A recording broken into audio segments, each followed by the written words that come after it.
cooking oil.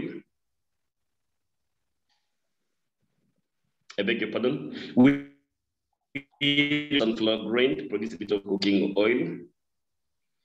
The output is a ratio of 3:1. Once you crush the 4 kilograms of sunflower grain, you get 3 kilograms of seed cake and 1 liter of cooking oil. Each kilogram of sunflower seed cake on average is 800 shillings. Our cooking oil on average price is 7,000 shillings.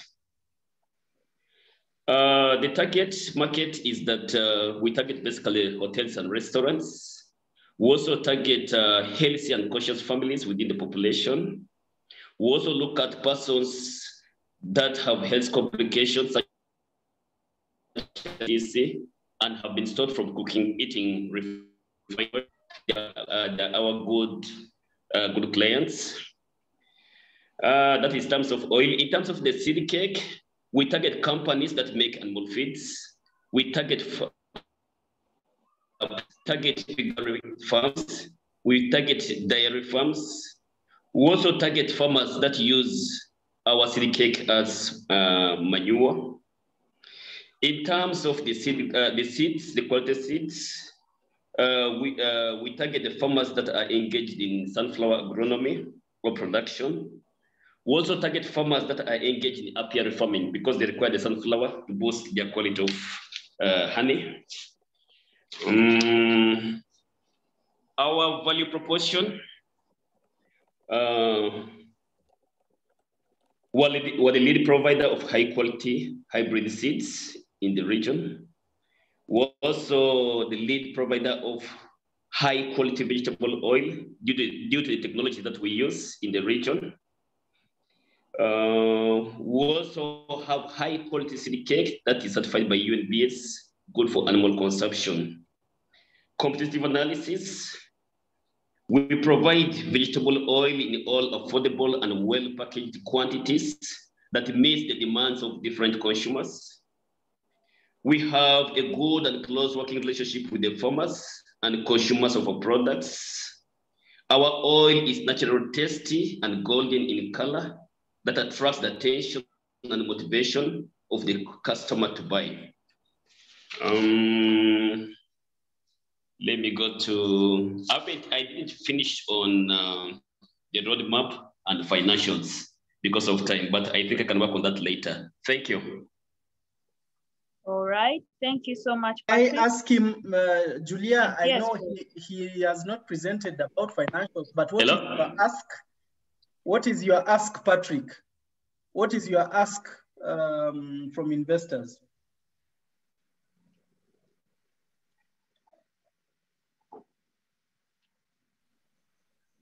Pardon? What's your ask? What's your financial ask?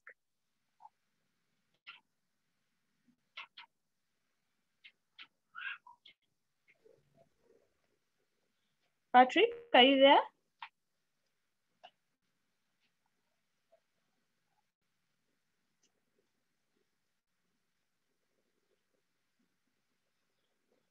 Patrick, I don't know if we have lost you.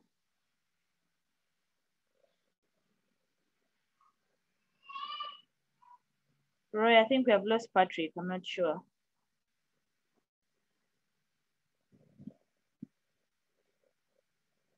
Julia, we can proceed ahead, no problem. Okay. Next was Olivia, right? Yes.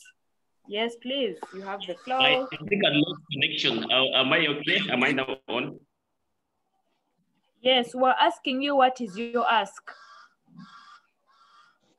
Come again? What is your financial ask? I said I had not finished up on that. I just ended on the competitive analysis. Okay. Yes. Okay, sure, no problem. All right. Olivia, over to you. The Dawn International School is the only registered international school in Eastern Uganda. Sorry to interrupt. I haven't raised issues on me. It would also be prudent for me to hear any issues raised on the parts I've presented, so that at least I can do some amendments. Okay. Okay. Guys, does anyone have any comments on Patrick's presentation? So Patrick, evaluate time, but I understand we were just looking at attracting attention for now and organizing. Remember, you are not necessarily, we don't expect you sort of to explain a lot about your registration number and whatever. Just the mention that it is registered, limited by shares, currently producing 8,000 tons of seed cake and 5,000 liters of cooking oil, making a turnover of maybe 50 million or 10 million a month. That is a good start. Just showing, okay, this is who we are, this is where we are, this is what we want to do, this is where we are trying to go. So I noticed in the beginning, there was a bit of, I think you spent a lot of time introducing your whole self and the registration of the company, which on the pitch may not be as necessary because these details are already provided for in your plan. We just need to know that you are legit and you are making good strides. You have products that are of quality, certified, and already there in the market, and you are making headway in the market. Okay. Thank you. Thank you. Thank you, Roy, for that. Thank you, Patrick. Yes, Olivia, the only international school in Eastern. Okay. The Dawn International. Okay, Olivia? all right. Yes. The Dawn International School is the only registered international school in Eastern Uganda, open to Ugandan children, and the only one offering online learning during this pandemic. My name is Olivia Ekayu, founder and CEO of the Dawn Schools. And my goal is to make EduTech possible in the Eastern region. We are using the ACE curriculum, Accelerated Christian Education, from the USA, which has picked up a lot of momentum in the pandemic due to its flexibility and ease of use at home.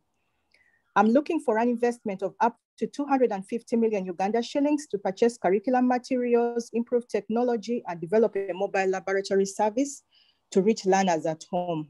My value proposition is to produce learners who are critical thinkers and lifelong learners. Our learners will benefit from flexibility of our education services. They will have access to high quality library, easy access to international learning materials, and a mobile laboratory when needed for secondary school learners.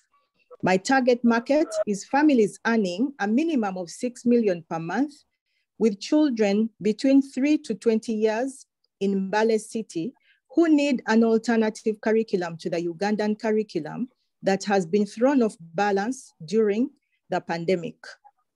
This curriculum does not wait for the academic year of Uganda. It keeps going. The competitive advantage. Our competitive advantage is that for physical learning, we have a wide, large 2-acre compound recommended in the pandemic times so that we can use outdoor space and have social distancing. As Olivia, I have 5 years experience running schools in Mbale area and a lot of social capital within the town. Our teachers are highly qualified and we have access to training from international collaborations. For example,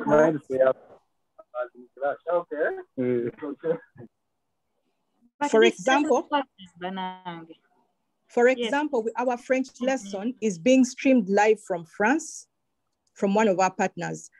Our team is composed of part-time finance and admin manager, a full-time administrator, and 3 teachers. Enrollment in 3 days of opening was 23 learners before the government's lockdown, and we've enrolled 3 new learners to the online learning in the first week. This can highly be improved. The numbers can highly be improved with a big focus on marketing. Roadmap. We intend to focus on training and marketing alongside getting funding and procuring laptops in the next 6 months. The follow-up 12 months will be to focus on building our technology capacity and to increase numbers by to 200 learners by end of 2022. Our ask is, at an average cost of 1.5 million Uganda shillings per learner and 50 learners, we project to make a profit of 59 million at the end of the first academic year. We are asking for 250 million to upgrade our learning. We intend to give 25% of equity and 100 million debt. Thank you. Wow, thank you, Olivia. Thank you so Welcome. much, Olivia. Yeah, yes, Roy. Just a few quick thoughts. Olivia, you've positioned yourself or presented yourself as the only international school in Eastern Uganda, but you seem to be targeting... That is registered. That is registered, yes, but you seem to be targeting Mbale City. I'm not asking more. That seems to be what you presented. Probably, if it is okay, that's fine, but that's what I've heard. So the thing is, if you are going to accommodate virtual learning, what stops you from having the capacity to do virtual support Eastern in itself? But that is just food for thought. Then I didn't get that. I didn't get that. You presented yourself as the registered international school in Eastern. Yes. However, your focus is Mbale. Okay. So I was just asking, and this is purely out of curiosity. Yes. Is it that you are going to pay to focus on Mbale or Eastern per se, or you will start with Mbale and looking at Eastern? So start with Mbale. So it would be good for that to be very clear. And then when you say you are targeting families making 6 million and above, can you give us an idea, okay, by virtue of, because here it's easier if you told us the population of Mbale City has maybe 1 million middle income families, and 500,000 families make at least 6 million, and I'm targeting maybe 10% of this, which will obviously culminate into maybe 200 students by the third year. Does that make sense? It makes sense, and I've failed to know where to get that information. I need help because the household things, they are not that clear. Okay, we shall review with you the household, but I think it's not going to be exact, but you can be able to approximate, one, based on the population, and based on the working or whatever, depending on the category, fairly easy to come up with that we shall review with you so that at least we can have an idea of your potential, the potential accessible market for you. And then when you say 23 learners, during what period did you access the 22 learners? And then you mentioned the 3. It would be very good, and it will be a very strong point if you said, okay, maybe these 23 learners were secured within a month, or somebody will see, oh, there's... I said 3 enrollments in 3 days of opening. Okay, 3 days. For some reason, it did not come out. So okay. I'm sorry, maybe I just had 23. So I didn't. So it would be good for you to emphasize. The reason why I'm looking at that, it's a very strong, to show that you are selling something that is highly sought for. And if given chance, then it has the potential to actually change. Then I think, okay, at least on my side, I understand accelerated Christian learning because my daughter goes there. But it would be good for you to bring out, why accelerated Christian learning? What is so unique? You see, when you say international homeschooling, and we are all from the background of the normal curriculum, and we almost feel like, why, when the schools open and things become normal, won't this be relevant? So you probably need to bring out, you know what, we have a curriculum that is holistic, and in terms of, you will actually evaluate organizations and institutions are looking for character beyond characters, core and skills follow that. And this curriculum allows a holistic development of a child in terms of, so I thought you didn't give us that value with the assumption that it is that people know, but I think because you are presenting something that, and you are presenting to people who are so accustomed to the existing curriculum, it would be very interesting for you to make it palatable, or at least something that you can easily relate, that actually somebody can go through this, and even if you brought the normal, whether they're exams or whatever, usually they do well or even better because they learn how to learn. So I thought it's something that you need to bring out because it needs to be demystified in a way. I bring that under value proposition. Yes, please. So let it be very clear, because we are not all familiar with the accelerated Christian learning or just the homeschooling kind of approach of teaching. Thank you. Okay, please. Thank you. Maybe just a supplement on that. Yes, Patrick. I think I want to concur with my brother Roy, that I think the donors want to see figures change. What change are you trying to bring? And I think I will, on one-on-one, I will share with Olivia the household survey report by what?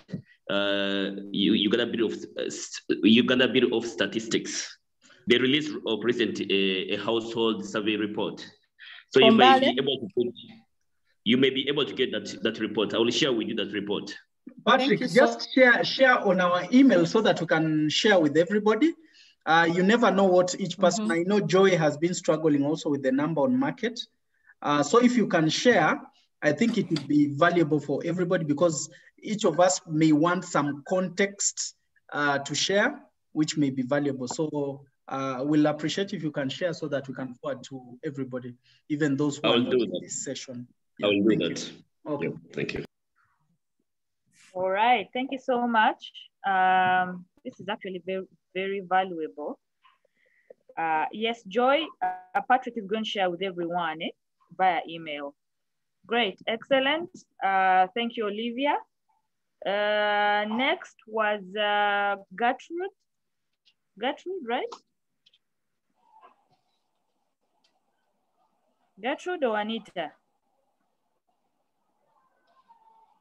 Who is ready amongst them, either Anita or Joyce, or both? Anita, Gertrude, are you guys okay? Anita has unmuted. Anita, you have the floor. All right. Okay, let me start. My name is Anita Arema from Capital Solutions Limited. Capital Solutions is a social enterprise that was incorporated in 2008 and started operations in 2014 with a purpose to inspire, transform, and build capacity of social entrepreneurs working with low-income communities in Africa. We bring a 360-degree innovative and unique approach to organizational sustainability through using a social entrepreneurship model under our 4 pillars, which include advisory services, social business accelerator program, social investment fund, and the social entrepreneurship forum. Our products and services are intertwined and synergies are built from each other. Our value proposition is that we are experts in issues of social entrepreneurship. Our products are unique because we use a one-stop center process where a social entrepreneur is served from business support all the way to ensuring business becomes sustainable. We have a wealth of experience in this business and a point of reference by many. Our behavior change approach to business has enabled us to be a partner of choice. Our target customers include social entrepreneurship forum members, SMEs, NGOs, private sector, universities, philanthropists, donors, and universities. We have a team of over 6 staff, including the CEO, the director M&A, the programs associate, the finance associate, the marketing associate, the ICT and administration assistant, and 10 associates. We reach our market through a number of approaches, including one-on-one engagement with key clients, business to business with a mapped up business partners, through profiling our businesses or their businesses on social media platforms like LinkedIn, Twitter, Facebook, and our website. And we also do social entrepreneurship forum engagements such as coffee sessions, conferences, among others. Our competitive advantage is that we are hands-on, we offer low interest rates, and we also offer funding to social entrepreneurs through the Social Investment Fund. The reason why I'm here to pitch, the reason I'm here is to pitch for Uganda shillings 250 million in form of debt to support business scaling, put up a high-tech social business training center, and increase 3 additional skilled personnel. With the COVID-19 pandemic, businesses will not be able to be the same again. So our business model requires modeling to embrace technology and social distancing in what we offer. This requires additional capital to achieve our sector. Yeah, that is all from me. Okay, thank you, Anita. Thank you, Anita. Guys, comments? Wow, thank you so much, Anita. So okay, the beauty is you are in BDS, and so usually the one thing that you are going to try and overcome in your presentation is not to present more of a consultancy one-time kind of, but something that exists as a program or a process that generates value. So one thing that you didn't present is value in terms of, okay, if you have segments, I had close to, I don't know if they were clients or segments. So there was the typical individual entrepreneur. Then there was an organizational, as an entrepreneur, organizations, NGOs, learning institutions. So it would be good for us to know probably at least primary key entrepreneurs, maybe. And I think I like the fact that you brought out, because of the pandemic, quite a number of businesses have been affected. Now, because of that, it creates a need, a gap of an institution to come in and help them overcome the existing or pre-existing challenges. So who is your target market? Maybe organizations that are actually either strapped or on the verge of, and maybe NGOs now need new ways or new strategies. And so based on this, you are, if it is on B2C, like individual entrepreneurs, or B2B, the organizations or whatever, if you can put something in line with that, then it would be very easy to sort of bring out the value you are going to, obviously, you are going to inject vis-a-vis what you are going to gain. And in the end, you can say, okay, we intend to empower probably 100 or 200 organizations by 2023, or NGOs, so that they can sustain and continue disseminating impact in a social entrepreneurial way. And then probably this number of entrepreneurs, in each we expect to generate a revenue of this. When you say the 250M in debt and we do not see how this money will be generated, it becomes a bit tricky. But I think it's just more of now panel beating in terms of, okay, who are my primary core? Because literally everybody needs your support. It's just that, okay, who will be your core that you're going to focus on and make it that very attractive to yourself. Then the other thing is you're looking at a center. One of the questions you may need to pay attention to is, if you're looking at establishing a center, and we are in a period where more people are trying to look at, okay, how virtual, how distanced can you be and whatever.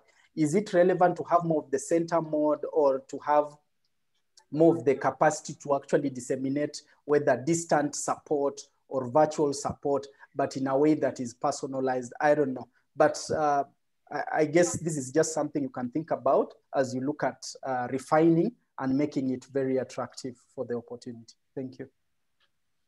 That's very helpful. Thank you. Okay, great. Thank you, Anita. I think this is good. So the second run through Roy will actually be just tweaking. Okay, thank you, Anita. Let's have Gertrude or Gertrude.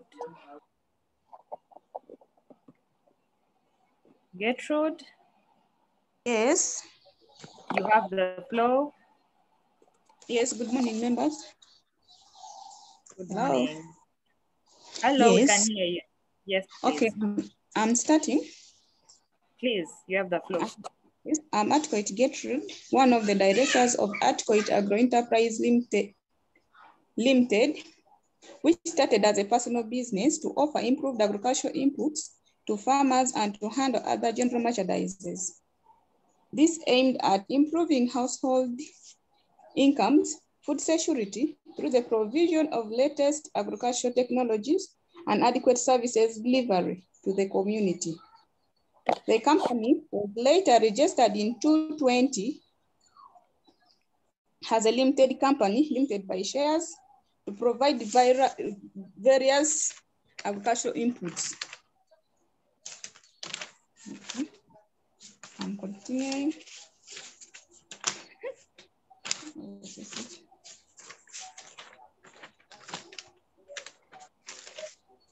Hey, my thing is getting lost. I beg your pardon. Just hold on a bit. Okay. You need to organize yourself because tomorrow they want to be, I beg your pardon. It's okay. I'm sorry for that. It's all right. Yes, our products. Hello. Yes, please, we can hear you. Yes, our products are, we have high quality cassava flour, improved these seedlings, both fruits and wood trees, which are mangoes, oranges, and apple. We also offer cassava cuttings, which are free from pests and diseases, starch to our customers. The target customers are textile industries, baby food processing industries, hotels, for laundry work, and etc. The value proposition is, the value propositions are high quality. Madam, I beg your pardon.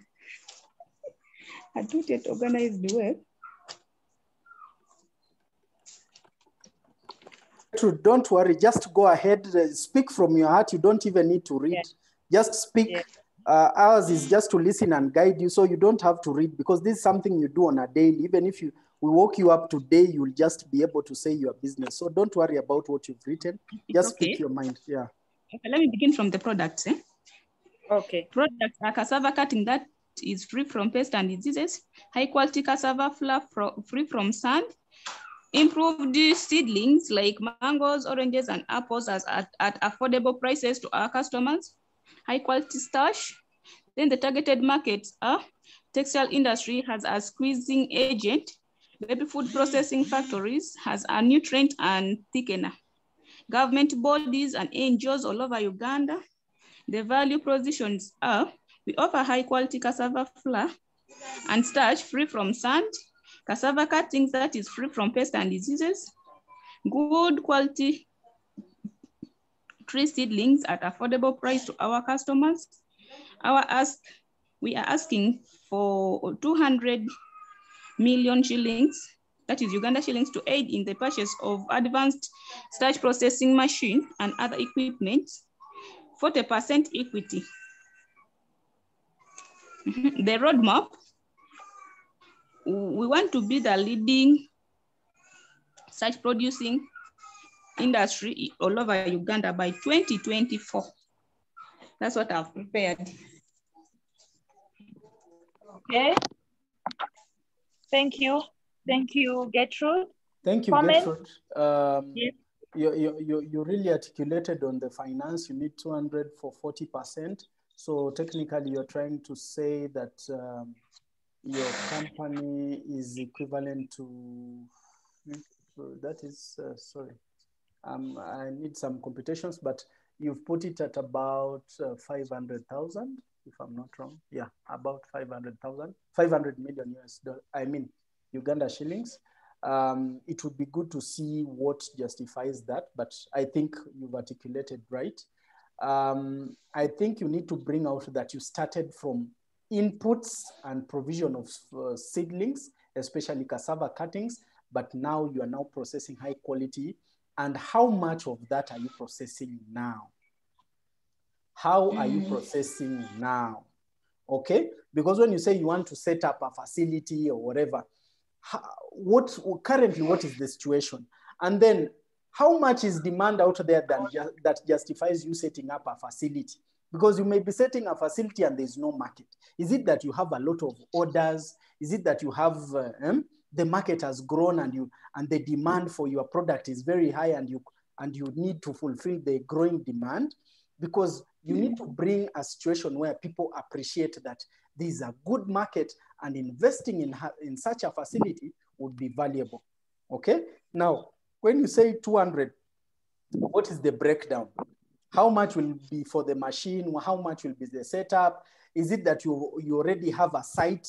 You know, there's one thing, by there, I don't think I commented that on Joy, but she didn't also mention.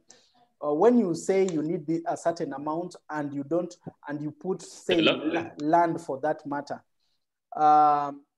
usually it begs the question, if investors are always very skeptical about investing on land, but they can come into, okay, setup or whatever, simply because there's that perception that you need to make a step, you need to have made a step. Is it that you've got a site or you've established a small facility that you are trying to expand its capacity? Okay, so it's almost the way a parent would want to help a child who is crawling, who is trying to walk, than one who is seated. So in the same context, please present from your ask, you need to present that you are here and you now want to go here. And in the process of going this other side, you've already established or set up maybe a site, you already have a small facility which is doing 50 tons, you just want to expand and do 200 tons or something of that sort. That will be of great help to when you are presenting. I hope you keep that in mind. Okay. Okay, Gertrude, have you understood that? Yes. You have, eh? Yes, I've understood. Okay, sure. All right. Thank you. Thank you so much, Gertrude. Thank you, Roy. Okay, we move to, I think it was, Yoko? Yes, Yoko. We didn't have Peter. We didn't have Peter. It was Peter then yes. Yoko. I don't know Technopop 2F is who. But it was Peter then Yoko. Okay, Peter or Yoko, any of you? Maybe before they come, Roy, confirm I've sent the report to you and Imuka Access mail. Let me just, okay, I cannot minimize because we are recording, but if you've sent, I should be able to have received. Okay, let me confirm through phone, just hold on a second. Okay, thank you, Patrick. Peter or Yoko, who is ready? Who is ready? Yes? Yes, it has come through. Thank you. Thank you, Patrick.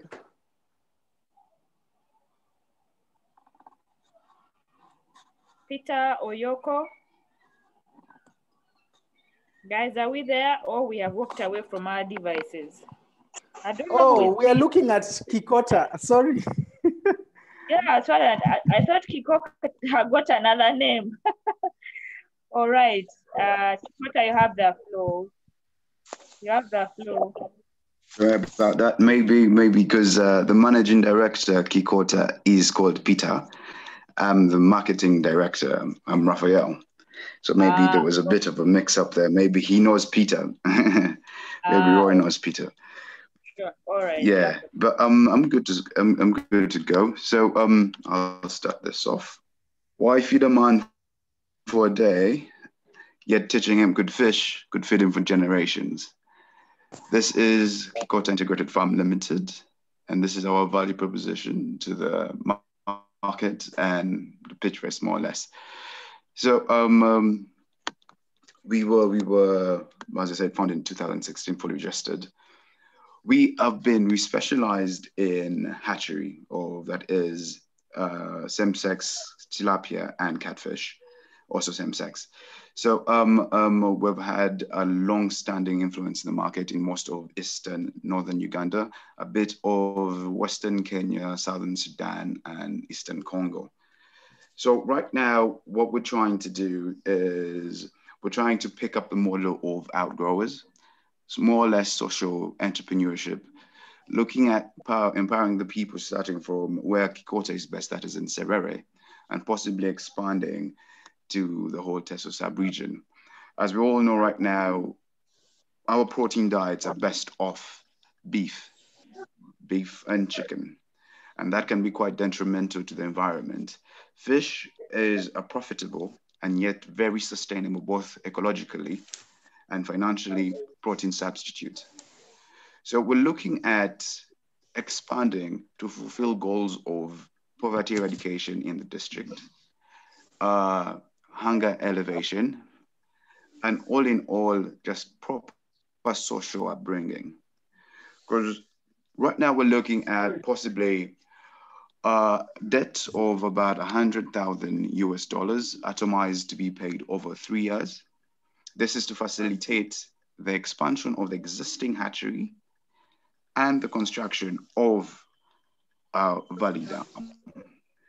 So in this model, we're looking at supplying the neighboring farmers, people that inhabit the same swamp that we do, with the fingerlings, possibly with even cage sites in the Valley Dams. Lot 1 to 7, those are my cages. And every now and then he comes and does his fishing. He either dries them or sells them off. Because right now we fingerlings, that is. If we're looking at basic economics, we can infer that each fingerling, if we look at a mortality rate of 75%, equals to about a fully mature fish. Right now, Uganda exports close to 50 tons of fish a year. And the worst bit about it is that we leave the worst, the leftovers, the small ones, for our internal consumption, the Teso sub-region.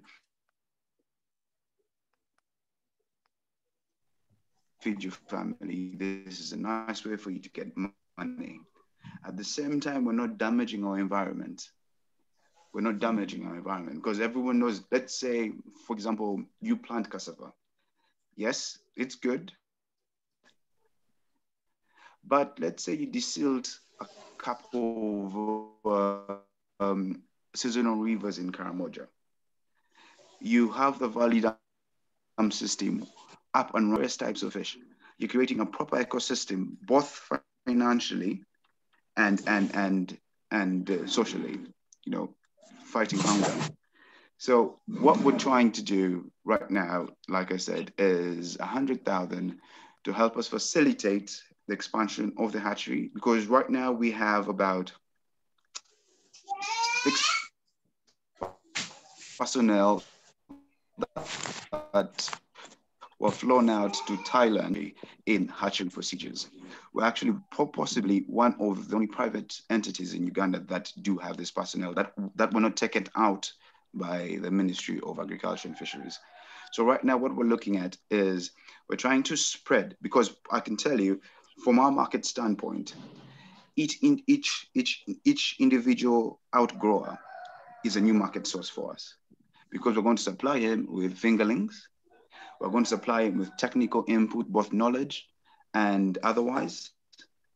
So what we're trying to do is more or less build a self-sustaining ecosystem, best of fish.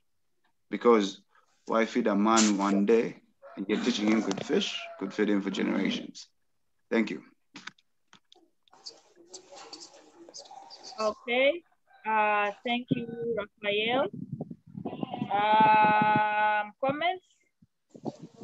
Hey, Raphael. Saying, what's the accent? I've been dying. Raphael, thank you. Yes, thank you for the presentation.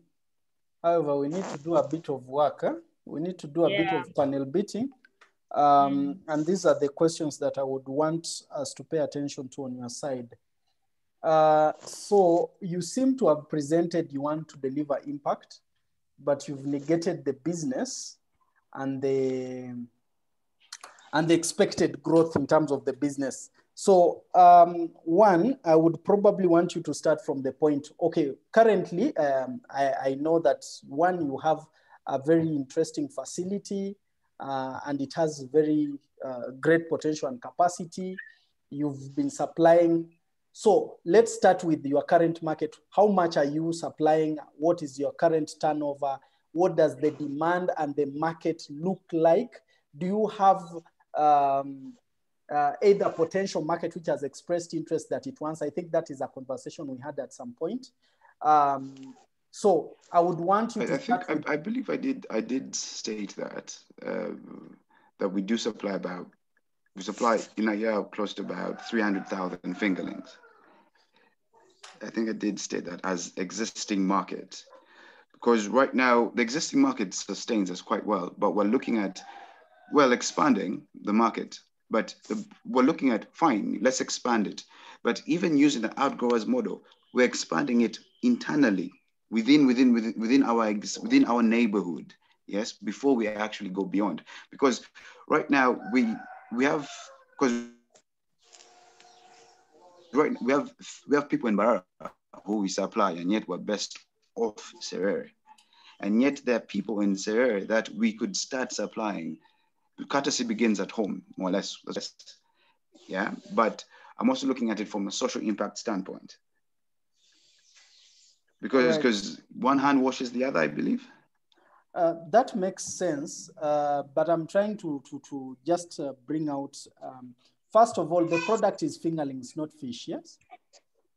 Not mature fish, you are doing fingerlings. Not mature fish, that is the core business, okay? Yes. All right, so that needs to be clear, because everybody who says fish, the first thing we think about is mature fish. But I think you're trying to communicate that your core business is you have a hatchery. Fingerlings. You have a hatchery that produces very quality fish. I didn't understand the bit of same sex, but you need to probably make it clear or not mention it, because we may not understand. Okay. But if you say you produce quality fingerlings and technical know-how and probably equipment, if people want to set up their own fish farms and whatever. Yeah. And currently you supply, as you said, 300 whatever tons or million of fingerlings. But I also need to understand that the demand is growing, because these clients, a client buys once a year or twice a year. So that helps us see, okay, if you get a client, that is equivalent to how much on the minimum. Are we together? Because what I really want, I want to emerge beyond the social impact is I want us to really bring out the business component and show that, you know what, one, when I get a client, obviously because I produce quality, he will remain. Okay, and a client buys twice a year, and a client for each buy or in a year, on average, a client buys fingerlings worth this amount, something of that sort. Currently, we are serving about 100. Right. Yeah, something like that. Yeah. Sorry? No, I lost you for a bit. My internet locked off. Oh, sorry. I lost you for a bit there about, yeah. Would you mind, beg your pardon, the last 3 lines you said? So let me repeat. What we really want to understand, you have a hatchery and expertise, obviously well-trained in Thailand and wherever. You have some good technology that produces good quality fish. That is a good thing. Now we need to understand you are supplying currently well across the country, and you have probably 50 clients made up of, I think government is one of your clientele, and private farms. Yes, that's true. And a client on average buys what? Obviously people buy at different rates, but an average, you want to expand your market from within. So you're trying to penetrate local market as you expand your market. All you're trying to do is you're saying you're trying to penetrate from the local ecosystem, which obviously results in more impact, but you also are able to improve the ecology or whatever that is. So I really want the business and the numbers to come out because I enjoyed the story, but I wanted the business in it. And that is what I'm trying to farm up from your side. I really want it to come out. And I think we need to at least review at least the documentation that you've worked on for us to help you through this. Thank you. All right. Thank you for that. All right, Raphael, I hope that's helpful. I think the clarity is still key, you know, as you put up the pitch. Okay, who hasn't yet? Yoko?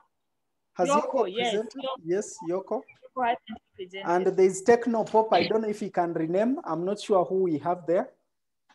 Yes. Yoko, you have the floor, Yoko.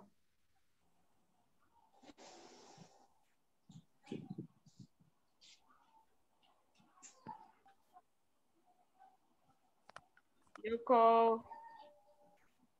Yoko, are you there?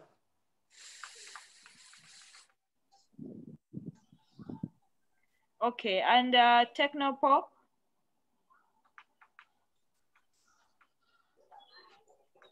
Yes, hello. Yes. Yes, please. Who do we have there, sir? You're talking to Wanyira Dennis. Yes, Dennis. From Eastern Uganda, specifically Mbale. Okay. Yeah. First of all, I'm so much privileged to join you people, though I was a bit sick for almost 4 days. I've missed some sessions, but I'm trying to pull up. So, according to today's session, I'm Wanyira Dennis, founder of Trust the Kingdom of Dealers, abbreviated as CTK. A company we deal in agrochemicals such as different insecticides, fungicides, foliar fertilizers, and farm equipment like spray pumps, specifically. So, then as a company, we also offer other services like consultation services, consultation services to agriculture activities.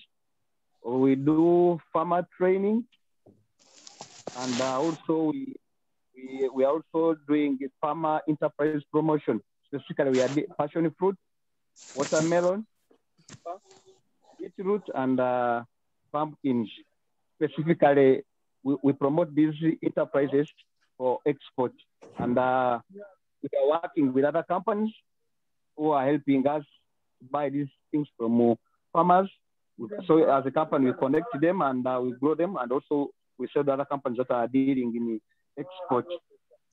As a company, we started in 2020 in July, so we are still young, growing up, but steady. We right now under the COVID challenge, we also do deliveries to different locations, deliveries of our products, different farmers, and depending on their need, and also offering technical support online. We have a WhatsApp group having now the number has reached 200 farmers in different districts of Eastern, where we offer technical support. Then besides that, we also buy produce like simsim.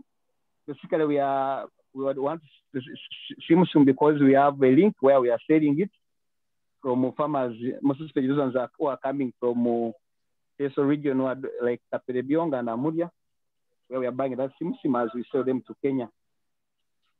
Our future, what you are looking at, our future prospects, one is to add value to some of the agricultural inputs, and also set up agrotourism farm to offer different services or special services like hotel. We offer demo showcase where people can come and learn different technologies in farming and also have fun on the farm, but indirectly earning revenue to add on agro-input business. So as the gaps or the competitive advantage that we see why it made us to come in this business, one of it is that I myself, I'm an agronomist, and also my staff that I'm working with, they're also trained agronomists. So the farmers are getting quality services and so on skill. As we train, we also offer the product. Then too, like the region, eastern part of Uganda, we are engaging in 90% of farmers that are dealing in farming. So this one gives us a big opportunity to excel in our business of agrochemicals and also offering other services. Then we have also tried, as I have mentioned earlier, the advantage that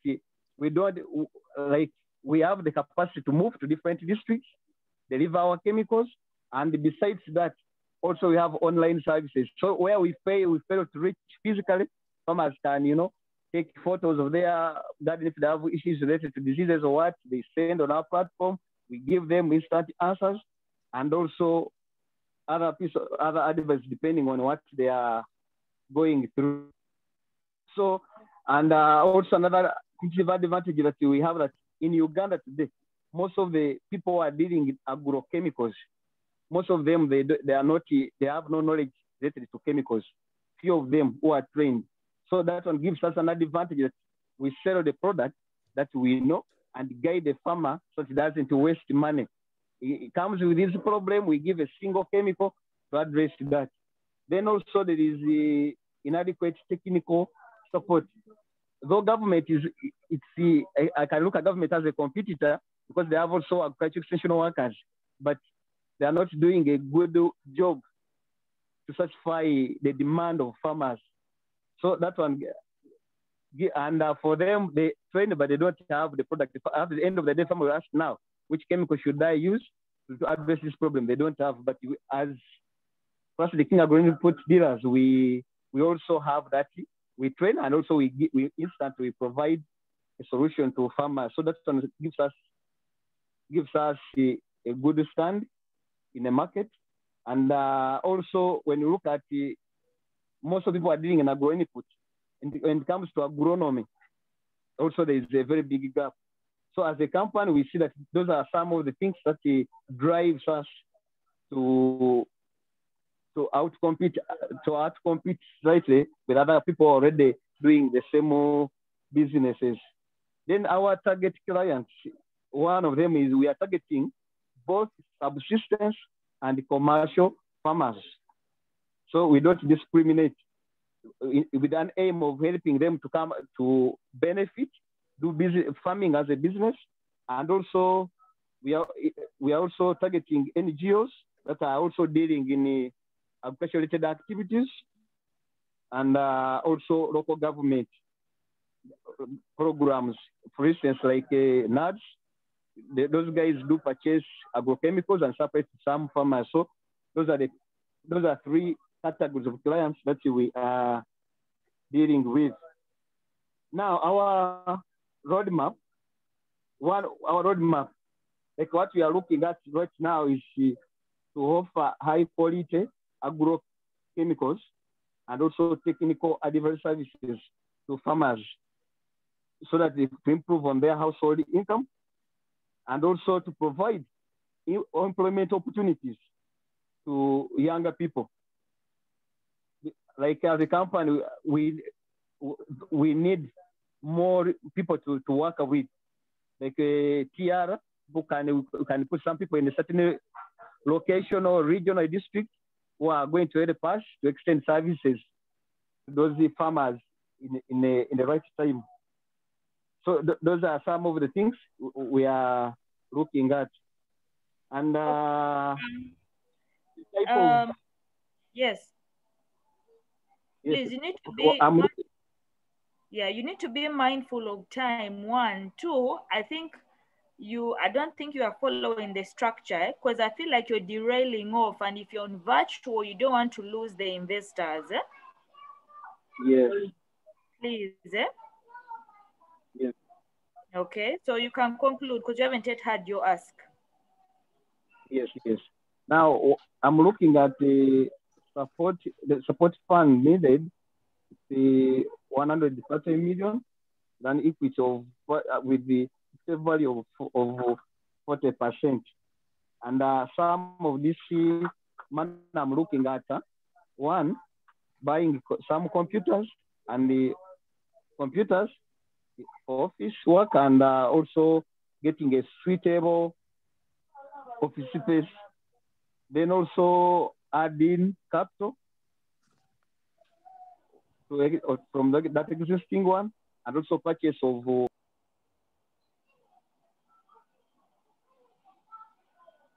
Dennis, you've muted yourself. About tourism farm where other people stand from. Okay, thank you. All right, thank you. I think we still need to spend a bit of time in regards to your pitch. And guys, I just want you to remember what I was sharing you earlier is just to provide a structure so that you don't lose the investors.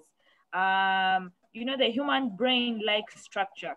So if you kind of derail and go off, you're going to easily lose the investors. And this is largely audio. So you're barely using any visual, you're not using the visual cognitive like learning or, you know, acquiring of information. So just try and see that you follow the structure just to keep the investors, you know, alert or reminded that this is where I am, this is where I am, this is where I am. So don't, because I think, Dennis, you really over derailed.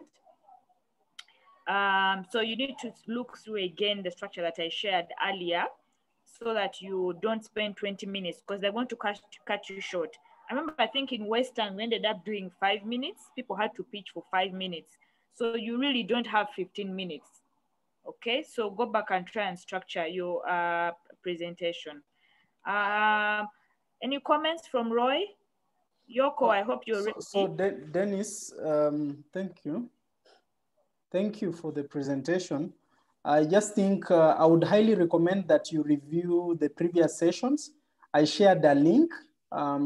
If you can take time and review the previous session, especially the one of yesterday, I think I went through what you need to share on the pitch. That would help. Then when somebody listens to your pitch, you seem to want to solve everything, especially for farmers and government. But you need to understand from the business perspective, it's not wrong. It's just that we need to look at, or you need to pay attention to things that will allow you to grow and emerge, because an investor wants to come in and grow with you. So I would recommend that you review the priorities. You seem to have some good business in terms of sim exporting to Kenya. If there is good demand and you can do buy and sell aggregation services, and we have that attracts a lot of investors. But if it is I'm doing inputs and services, if the farmers are paying, how many are those? That it would be interesting to understand. You know your business better, but I just want you to panel bit the business in a way that what you are doing is attractive. So input supply may be attractive if you are supplying and the orders, so many orders are there. But if it is to individual and it's not clear, it may be tricky. But if you are supplying, say, sim seeds, and you have a market that is ordering or has a tonnage of maybe 500,000 tons, they need this tonnage every period and they have given you order and you have to supply. Now that sounds like a business. Yes, you'll be doing other inputs, but that would be considered like the core worth presenting before investors in the Pitchfest. So I would want you to think through how you can panel bit. Happy to have an interaction after you've gone through. If you can fill in the other executive summary or the pitch deck, which we shared, I think, in the beginning of the week, and then we can review and maybe have a call. I think we are happy to help you align. There is something interesting, but overall, if we do not bring it out, it will not be attractive. And I think to some level, you found yourself explaining so many things, and we just needed to see, okay, what exactly would you need and how best can we actually help you get to where you want. So, and I said, just to repeat, it still starts with, where do you see yourself 3 years? Okay, would you want to be just an input dealer, or would you want to be the biggest distributor of SimSim or something? So once we see that as the core, yes, you are doing inputs, but if this is the core, then we'll start building in that direction. So you building the supply, you building the way you are distributing to your orders, and usually that is an attractive, because we see the business directly. From the inputs, we don't see the business. It's almost like me having a shop and selling inputs. But if I bring out the business, even if it is extension, and there's a business way where you say, okay, each farmer subscribes in a year, they pay 100,000 and we shall be supporting throughout, and they buy seeds directly from us and it's a guaranteed, probably that's also a model. So I would just want you to panel bit so that your business does not look normal. It needs to be approaching business in an uncommon way. Even if it is common, it needs to be approaching things in an uncommon way so that it makes it attractive in terms of growth prospects. Thank you. All right, thank you so much, Roy. Dennis, I hope that has been helpful. Yoko? Yes, Julia. Yes, please, you have the floor. Okay. Good morning, Julia.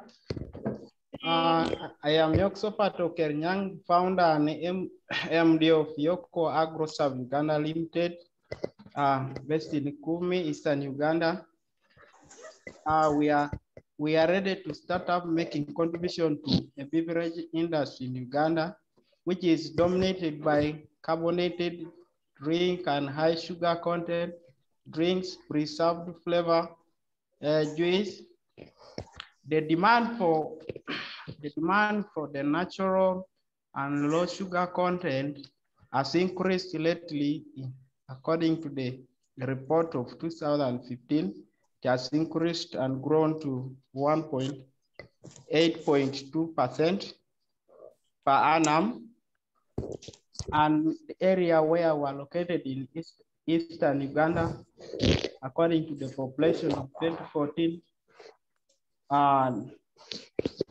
it ranges from 980 million people, out of which there are those who are health conscious on the consumption of high sugar content, and they are demanding for a natural juice. Therefore, we are introducing a product, hibiscus drink, which we intend to make it natural without adding high sugar content. We also intend to introduce another product where we intend to add honey. So currently, what we have done, we have registered a company. We also, one of us also got a training on organic agriculture in Rusi, Mityana, on the value chain of processing hibiscus, producing other juice. So we zeroed on hibiscus.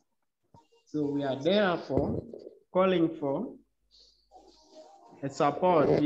We are seeking for a loan of 449 million for the capital investment and operations. And we are also seeking for equity. Also seeking for equity of 1,432,166 for the production side.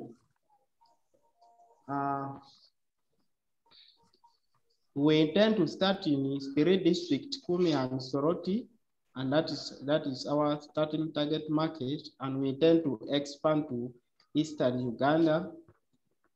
According to our projection, we shall start producing 2,200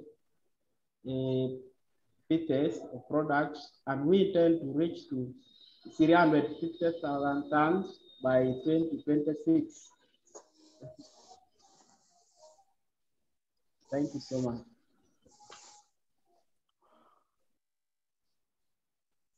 All right, thank you, Yoko. Yes, comments? Comments? I think again for me, clarity and structure. Roy, I don't know. I almost thought I had 980 million in Eastern, 980 million people. No. So please just check on your numbers. It would be very important.